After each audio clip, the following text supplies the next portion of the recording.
population, as many of you know, New Jersey is 9.3 million. The population of Israel is 9.5 million. Depending on who you ask, Israel's land area is around 8,200 square miles. The area of New Jersey is 8,500 square miles. But beyond these statistics, there's something much deeper that binds our state and the country of Israel together, which is a culture of innovation, of hustle and grit that we share in terms of doing the best we can with the limited resources that we have. And today, I'm going to talk to you about that theme in the context of port innovation and security. As you know, I'm Governor Murphy's Senior Transportation Advisor, and I was recently appointed to be the Infrastructure Investment and Jobs Coordinator for the state of New Jersey. So I'm responsible for helping deploy the $15 billion in federal spending authority right here in New Jersey. The three things I want to talk to you today about are: one, the recovery from COVID; two, innovation; and three, our energy future. The last few years have first on innovation. The last few years are on COVID. The last few years have put in no uncertain terms how important our shipping industry is to the global economy.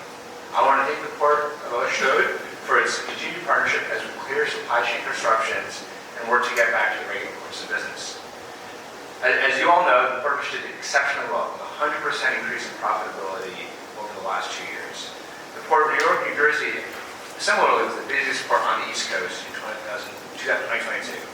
We are processing a volume of cargo that was not yet anticipated until 2026.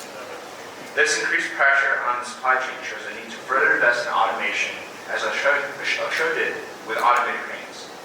In New Jersey, we are looking at how to increase our capacity of cargo handling, port maintenance, dredging, and traffic mitigation.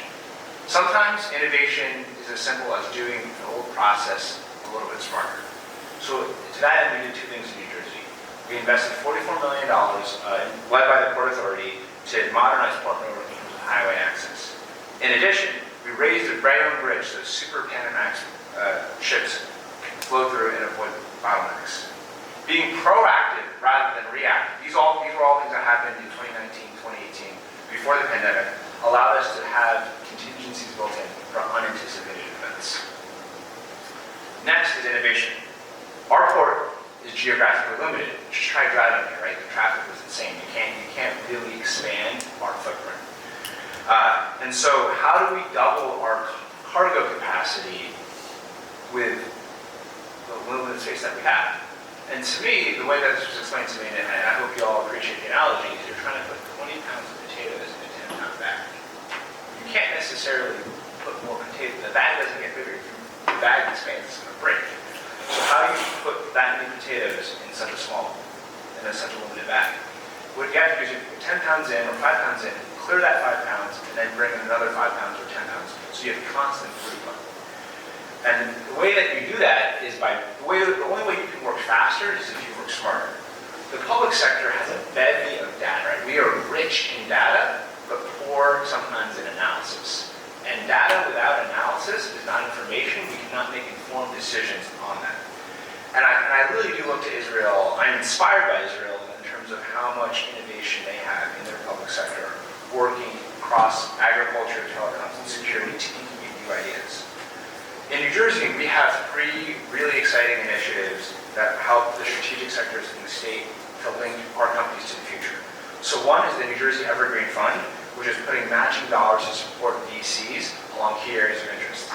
Secondly, the HACS Incubator right here in Newark, across the river in Newark, focused on new robotics, sensors, connectivity, electronics, industrial processing, and infrastructure. And third, the Newark Venture Partners is focused on supply chain and logistics. So I think there's really a broad theme here in terms of innovation in Newark and innovation in Ashdod. We would like to learn more about how the public sector and private sector can partner together to bring out the best in each. And I really want to say that really Israel is leading the way in terms of data, and I want to make sure that we can continue to work hard to unclog our supply chains and move quickly from ship to shelf, from cargo to consumer. And you know, the thing is just as a ship convoy is only as fast as its slowest ship, a supply chain can only move as quickly as its weakest link, or to put it more technical terms, its lowest throughput capacity link. So where do we find areas, where do we find that efficiency? Where do we find new places to work faster? A drive for efficiency goes hand in hand with sustainability. we're going to green our ports, improve resilience, and help combat climate change.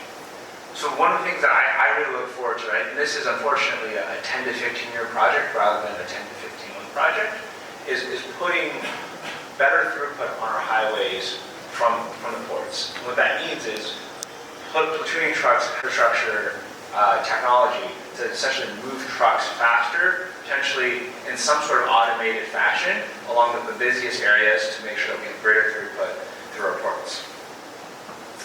And in addition, when we not only has an efficiency input impact, it also has an emissions output.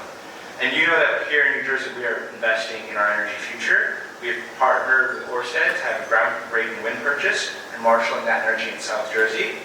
And we know that the Port of Ørsted has explored new methods of energy storage as we globally think about the switch from fossil fuels to renewables.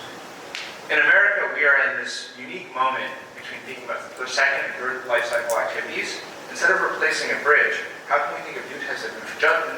We want to replace a bridge, but how can we do more than just that, right? We want to think about new port facilities, electric vehicle charging infrastructure, and long-distance transmission needs from renewables. We are in an exciting time in the federal infrastructure lens. There's really, literally no better time to be in the port business, so kudos to all of you for picking wisely however many years ago. We are at a time where the federal government is investing billions of dollars into our port infrastructure. And my job here as the federal infrastructure coordinator is to maximize the dollars and maximize the efficiency of those dollars in the state.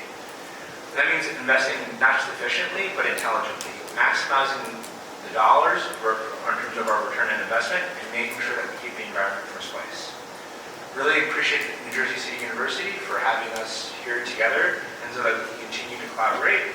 Our goal really is straightforward, which is to help make sure that New Jersey is stronger, fairer, and forward on terms of our port innovation and security and